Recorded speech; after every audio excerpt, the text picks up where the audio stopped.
Assalamu alaikum all. Welcome in this fifth session of Amazing Stories in Quran. Very cool Sydney nights and perfect time for some amazing stories from Quran. I will hand over the mic to Brother Musajab to start the session tonight. Jazakallah khair, Abbas. I hope everyone can hear me. We're looking at it. So here we are. Yeah, voice is okay. Yeah, so we just okay.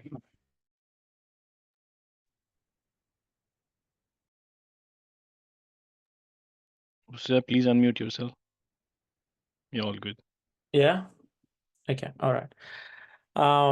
Thank you, Abbas. We'll start Bismillahir Rahmanir Rahim. Allahumma salli ala Muhammad wa ala Muhammad. We pray that Almighty Allah accept our prayers, and we dedicate the session to the Lord of our time, Imam Zamana. Allahumma salli ala Muhammadin wa ala Muhammad.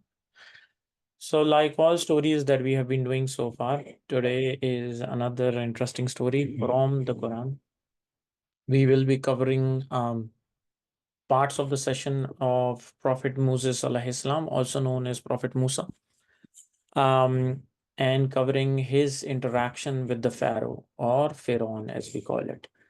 And there are other stories in the Quran, especially with Hazrat Khidr. But we will start our session today.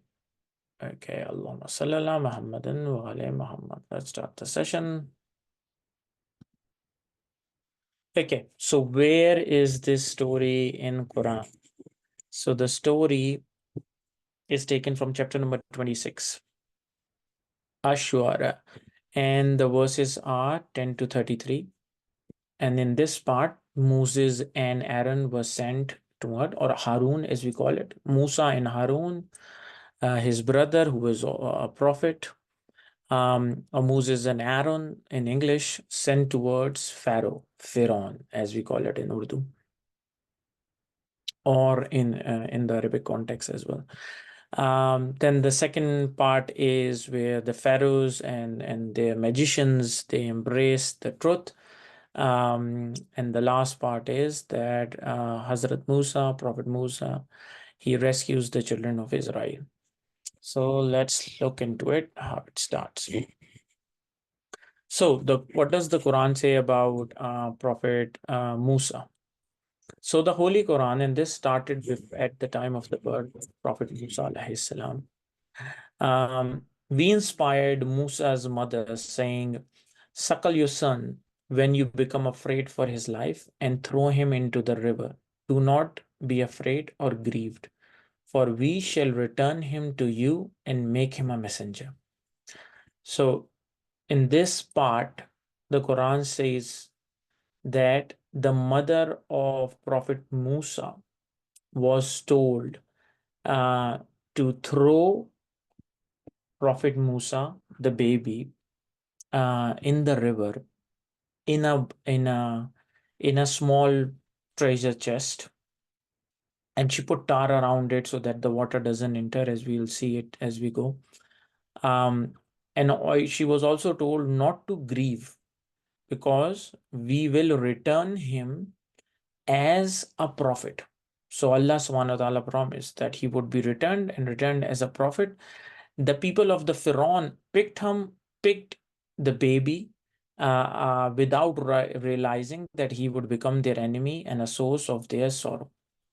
So the Pharaoh, Haman, and their army were sinful people. Now let the story begin. That's from chapter 28.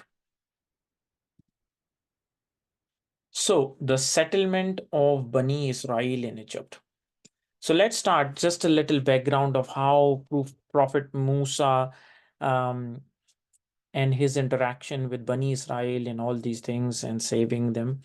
So Prophet Yaqub, and we have covered the story of Prophet Jacob and Prophet Joseph. So Yaqub is Jacob, at the request of his son, who was Prophet Yusuf, settled down in Egypt along with his family, and they were named as Bani Israel.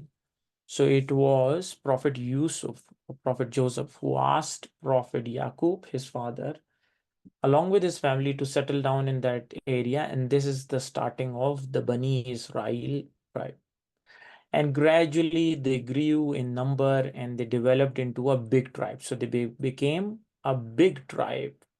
Prophet Yaqub stayed in Egypt for 17 years and died at the age of 147. So it is narrated that his age was approximately 147 years old, and he lived in Egypt for 17 years. After some time, Prophet Yusuf also died at the age of 110, and his kingdom passed on into the hands of other rulers who were titled as Pharaoh or the pharaohs. So there was just not one pharaoh of Pharaoh, there were multiple of them. That's what the rulers were called. So several centuries passed, and the tribe of Bani Israel emerged as a significant lot of people. They had grown in considerable majority, and their population was increasing day by day. So this is the story, this is the background of how Bani Israel got settled in the Egypt-Palestine area. Okay, so let's look at, so when Pharaoh, he ascended the throne of Egypt, he became perturbed by seeing the gradual increase in population of Bani Israel. So when Pharaoh, he took over, the Pharaoh of the time of Prophet Musa, and he was worried, oh, Bani Israel is growing, they're going to become big, they might challenge our kingdom. So he feared lest those people can pose a great threat to his kingdom, and by aligning themselves with his enemies. So he thought, oh my, okay, they can go and align with the enemies, and they are a serious threat. So he decided that he will make things difficult and impose restrictions on Bani Israel. So for that, what did he do? He translated his plans into actions and made life more difficult. He started actually not from a plan, he started making things difficult. So one day, Pharaoh's royal astrologer, so people who actually look at astrology and predict something, they actually came and, I'll admit someone, and he said, this is what the astrologer predicted, something about the future, and said, soon a boy will be born in Bani Israel. So this is the astrologer telling the Pharaoh, a boy will be born soon in Bani Israel, from whose hands Pharaoh's throne will be overturned and his kingdom will be destroyed. He said, your throne will be overturned and your kingdom will be destroyed. Now, when Pharaoh heard this, in order to ward off such a catastrophical event, which will destroy his kingdom, he ordered his men to kill each and every boy child. So any child that was a boy that was born to Bani Israel and was to be killed. And only the female girls were to be left alone. So Pharaoh thought, now what he thought by taking such a measure, he would become more successful. He said, okay, a boy will be born and will destroy my kingdom. I'm going to kill all of the boys that are born in the tribe of Bani Israel. But you know, when Allah wants something, it happens. So he thought he would become successful in undoing the process of the divine will, which is the will of Allah subhanahu wa ta'ala. Still, the Almighty Allah has destined that Prophet Musa should have been born under such a dangerous situation and be spared in a manner that Pharaoh and his kingdom should be destroyed at his hands and passed on to Bani Israel. So the will of Allah was that even in that circumstances, how can Prophet Musa be born and then destroy the kingdom? Now imagine every child. So what did the army used to do? Wherever they heard, they had spies. Okay, a child is being born. It's a male child. They used to grab the kid and just kill them. And they did all of them, except somehow Prophet Musa was saved. So Prophet Musa's mother was in her home when she felt that it was the time of the birth of Prophet Musa. And under the scare of the royal decree, so she was worried. She already knew what the order was, that if a male child is born, they were going to kill it. So she gave the birth and secretly guarded that boy so that the Pharaoh's army might not come to know of it and kill him. So she was hiding him. And several days passed by, and the spies continued searching each and every house of Bani Israel. So they used to, and how can you stop a little baby from crying or making noise? It was very difficult for any mother at the time to save their child for a boy, and they were only looking for a boy child. So naturally, under such a situation, it was practically impossible to protect Prophet Musa as a newborn male child from being killed by Pharaoh's army.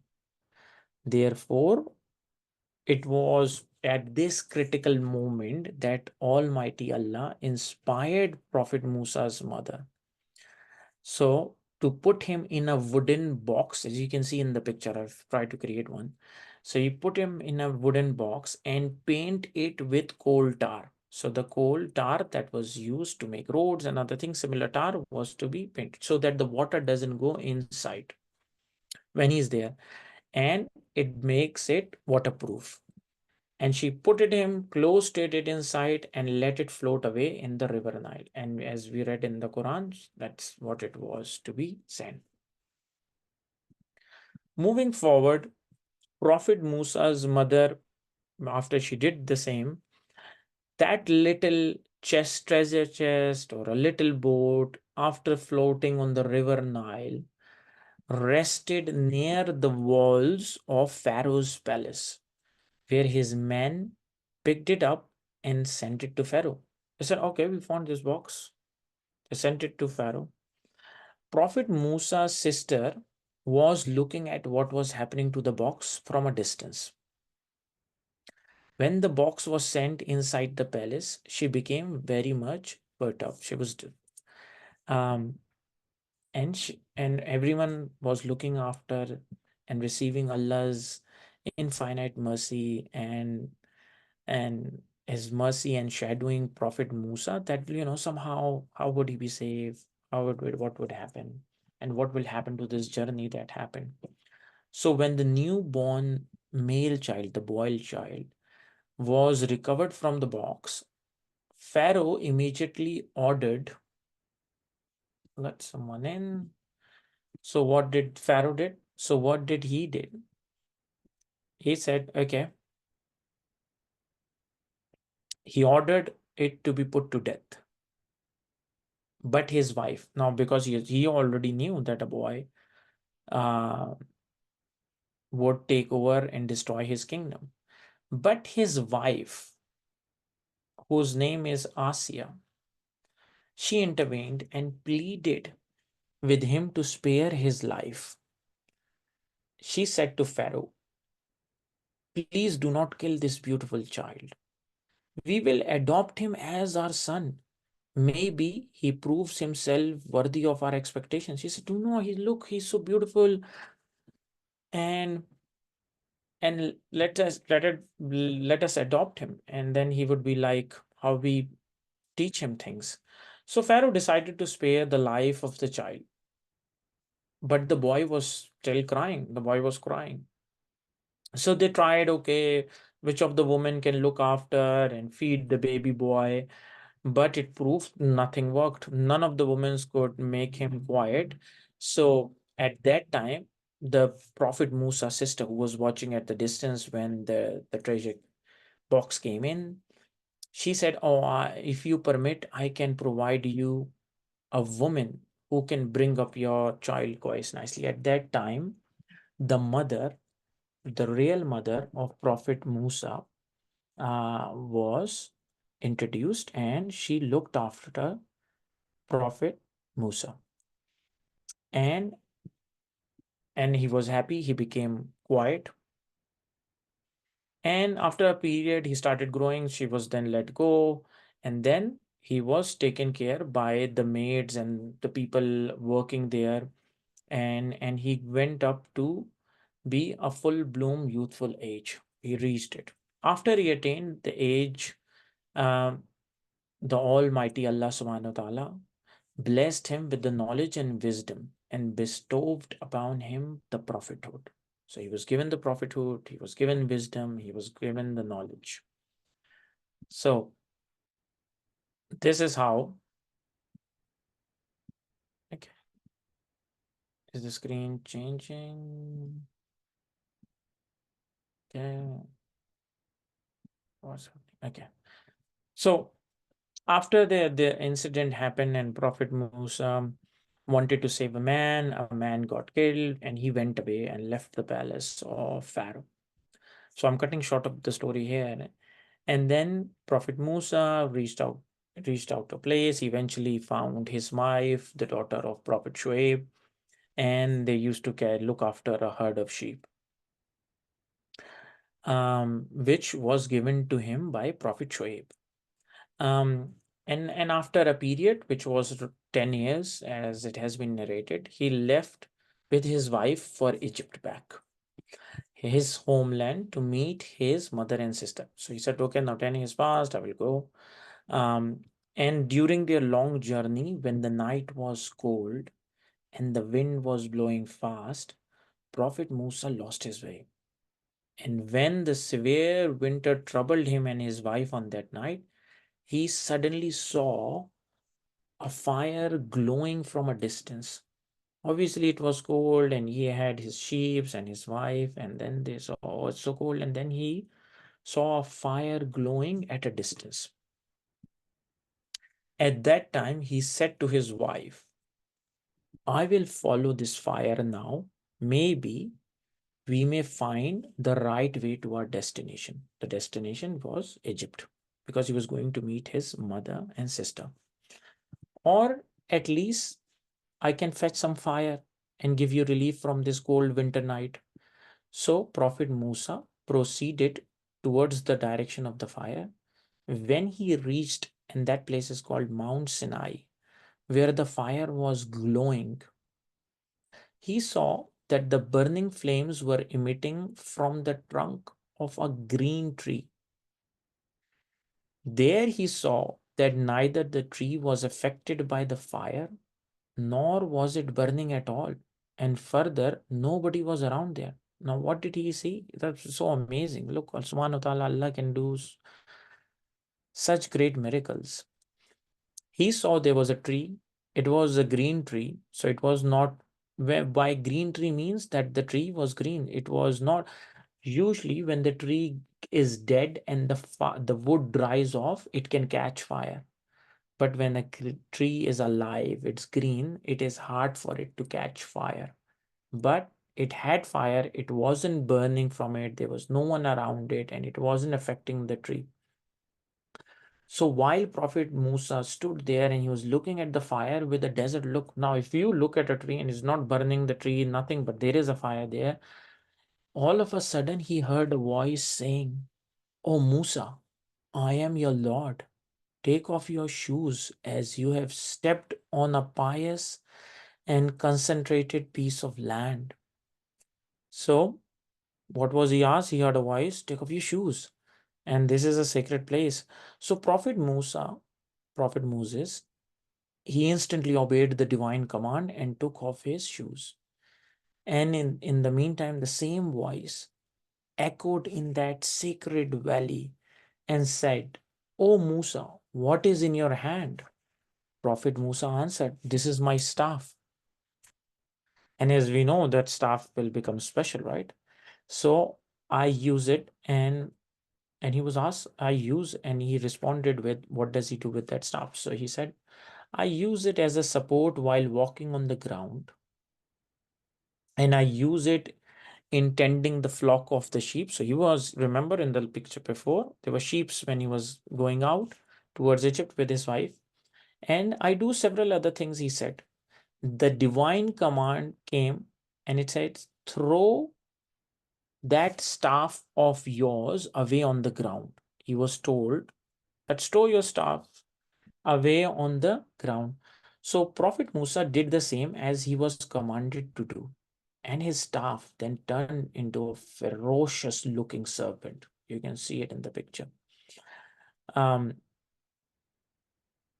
Prophet Musa, he got frightened and he wanted to run away from it, but the voice echoed instantly saying, "Oh Musa, don't get frightened of it. Come forward and hold it. We will bring it into its original form and shape." Prophet Musa, who was donning a cloak of silk at that time, so he had a cloth, and he wanted to hold the serpent with that cloth that he had with him, with the sleeve of his cloak. But the voice echoed again and said, "Let your hand be off the, so do not hold that cloth, and do not try to hold the serpent with the cloth, but hold it with your hand directly, with your bare hand, and hold it without any fear, without any fright." Prophet Musa then darted out his hand, and when he caught hold of the head of the serpent, he found that it was the same old staff of his which he was holding in his hand. Therefore, he heard the voice saying, "Now, what happened? As soon as he grabbed the serpent, the head of the serpent, it turned back into his staff, the stick that he was holding. And he was told, then put your hand inside your armpit, here, right here, inside your armpit, and took it out. And it turned into its, now when the first time he put it in, it started glowing, radiating light, bright light like the sun. And when Prophet Musa put it back again, it turned to its original form. So the divine voice said to Prophet Musa, "Oh Musa, these are two great signs. Now these are the two great signs of your Lord." And then he was told, "Go back to Pharaoh and his people and invite them towards Allah subhanahu wa ta'ala." Prophet Musa replied, he said, "Oh my Lord, a man," now he's telling, and he's saying as if the divine is not aware. So he's saying, "A man of Pharaoh," or he just wanted to make a point and clear his doubt, right? So he said, "A man of Pharaoh's tribe had been killed by me, and therefore I fear that Pharaoh would get me killed." He said, "If I go, I might get killed, and I won't be able to do the task. Allow me to take with me my brother Harun, or Aaron as we call it in English, who speaks in fluent tones, so that he should assist me in my mission and confirm to the people my position." He said, "Okay, give me my brother Harun, Aaron, and he will speak and he will confirm that I am the prophet of Allah subhanahu wa ta'ala. And he will assist me in this job." So again, the divine command said, "Go with your brother Harun to Pharaoh and recite to him our revelations, and rest assured that finally the victory will be yours and of your followers." So he was assured that it would be your victory and of your followers, and go and take your brother along. So after reaching Egypt, Prophet Musa went straight to his mother and met his brother and sister. Now the brother is Aaron, okay? He communicated to his brother. He spoke with his brother. He said to Aaron, and we call him Prophet Harun, the divine communication that he had received. So he told him what he has been told by Allah subhanahu wa ta'ala.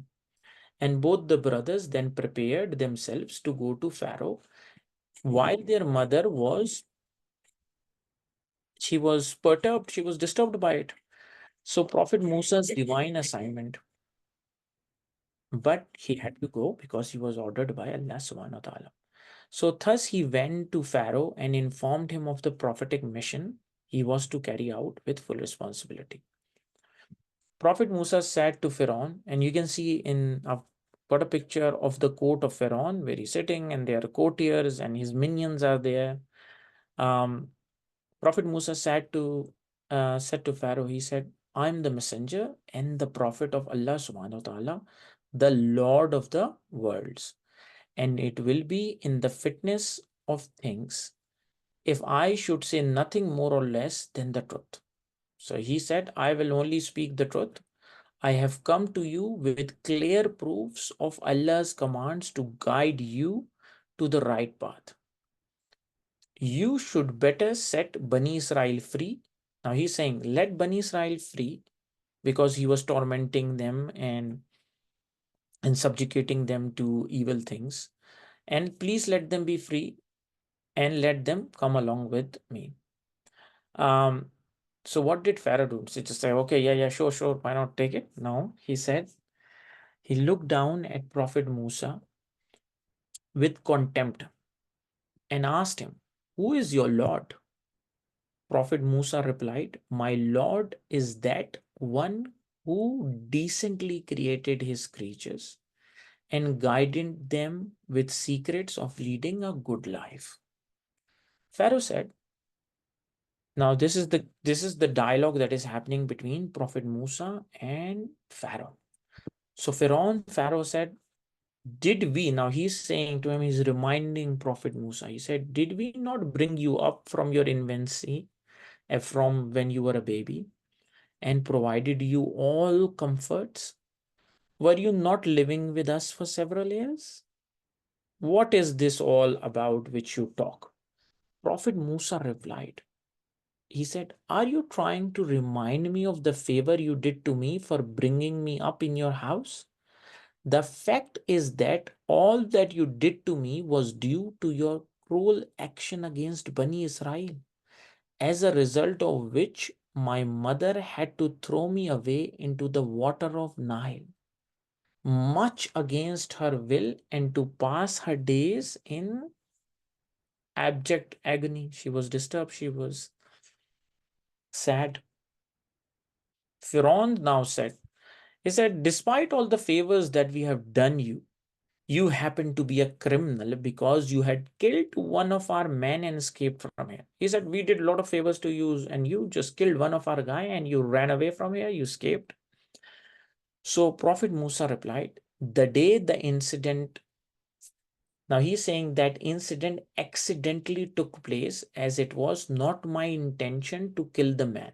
The man was killed as a result of an accident. But the Almighty Allah bestowed upon me His mercy and endowed me with prophethood. He said it was an accident, and Allah subhanahu wa ta'ala blessed me with His mercy and gave me, oh, the picture change. Okay.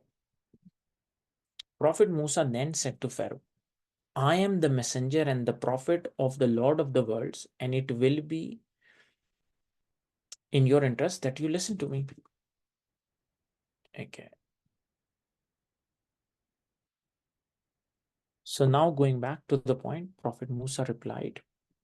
After his reply, Pharaoh again said, if you happen to own a Lord other than me. Now he's saying, if you have anyone as your Lord, as your God, other than me, I will have to send you to prison. He said, if you accept anyone else as your God other than me, then I will send you to prison.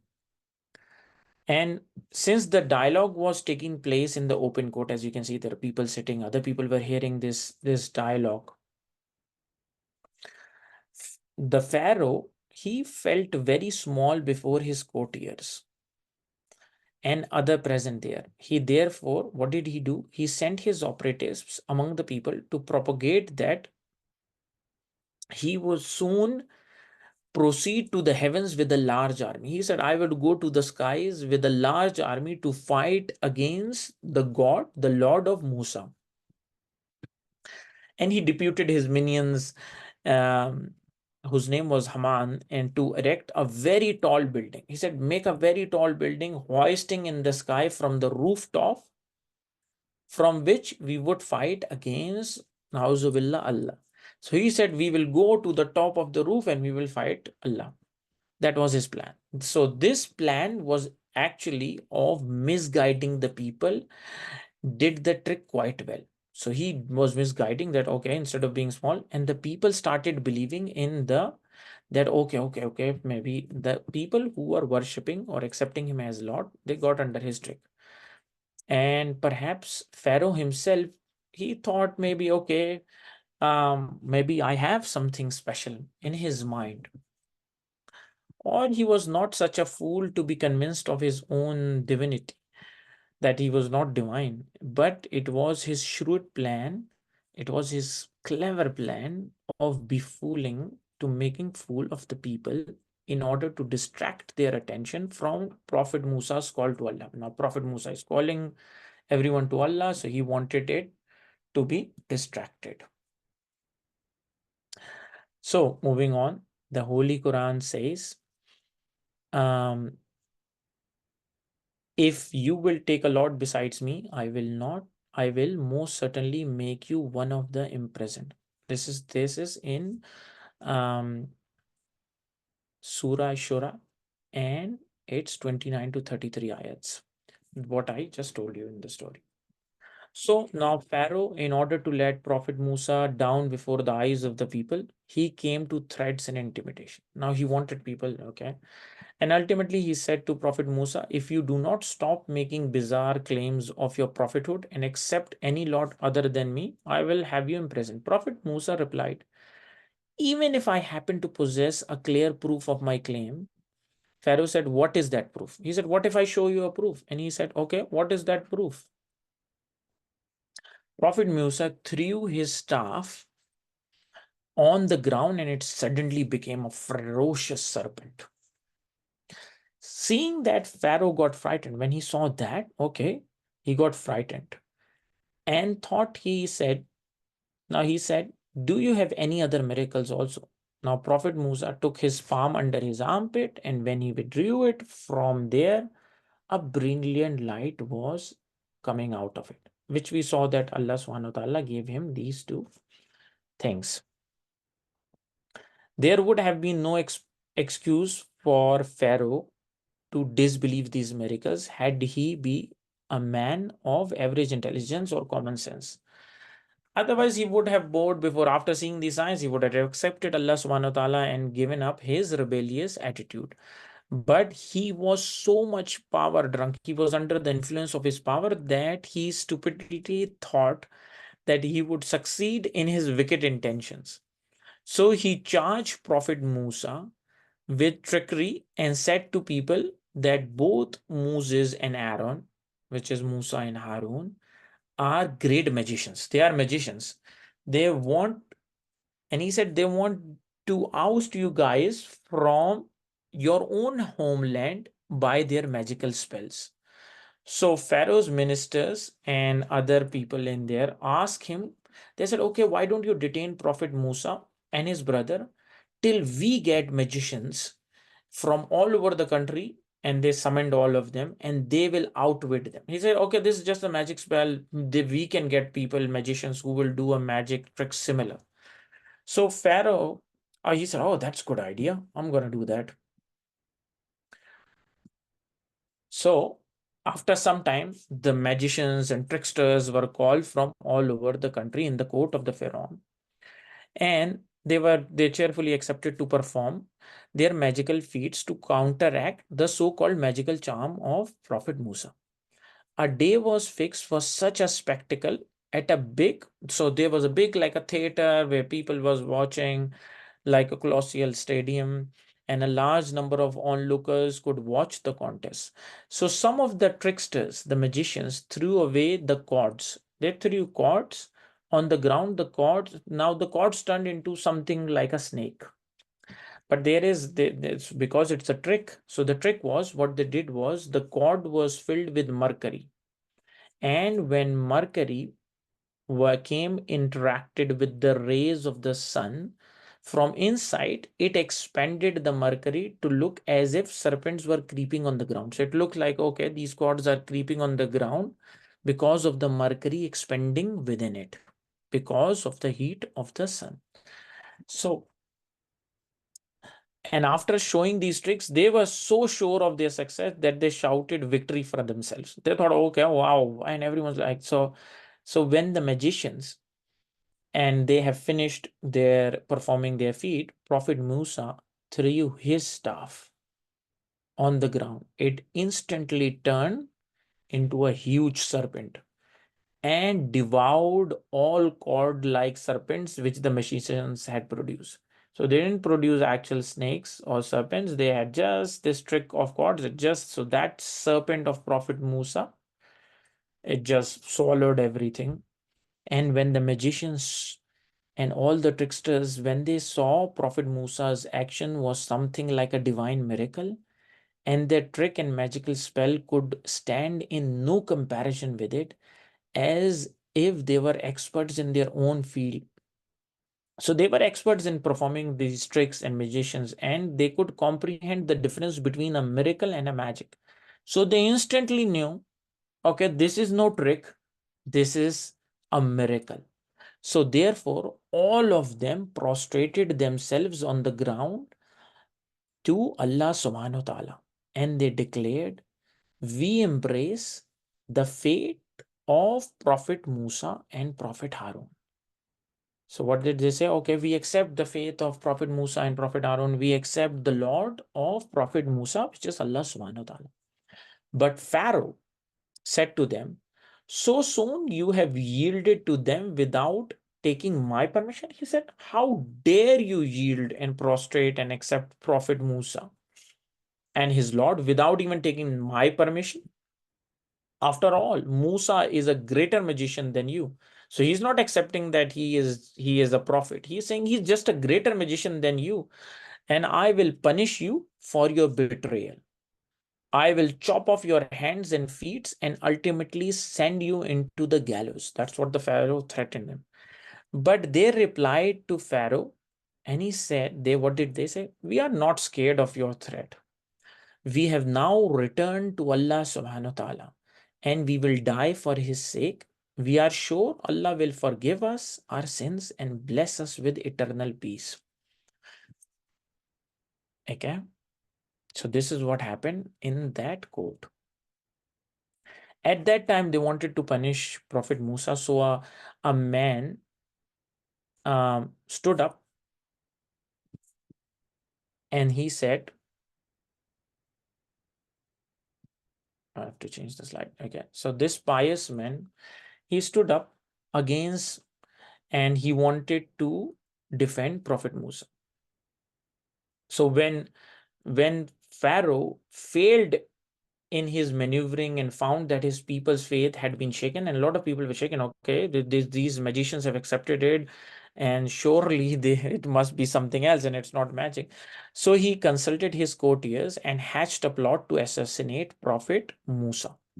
But since the truth is always revealed, we have to keep that in mind, and when Allah wants to protect someone, it will be protected. A man from among the people of Pharaoh. So this man was within the people of Pharaoh, but who he had concealed his faith. He said in a sensible manner to Pharaoh, he said, it is simply not proper that you should kill a man just because he believes that his Lord is Allah, especially when he had manifest proof of truthfulness.